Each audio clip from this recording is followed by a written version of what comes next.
17-ാം നൂറ്റാണ്ടിൽ അയർലൻഡിലെ ഒരു പ്രഭുകുടുംബത്തിൽ ജനിച്ച വിശുദ്ധ ഒലിവർ ഉന്നത വിദ്യാഭ്യാസം കരസ്ഥമാക്കുകയും 8 കൊല്ലത്തെ ദൈവശാസ്ത്ര പഠനത്തിനു ശേഷം 1654 വൈദിക പട്ടം സ്വീകരിക്കുകയും ചെയ്തു.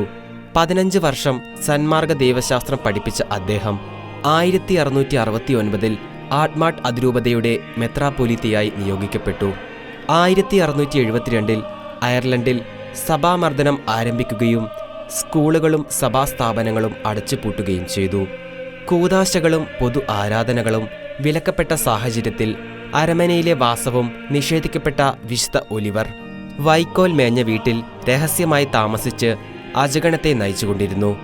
സഭയുടെ സ്വാതന്ത്ര്യത്തിനായി ശ്രമങ്ങൾ നടത്തിയ അദ്ദേഹം ഒരു സമരം നടത്താൻ പോകുന്നുവെന്ന് കുറ്റമാരോപിച്ച് അദ്ദേഹത്തെ വധശിക്ഷയ്ക്ക് വിധിക്കുകയായിരുന്നു.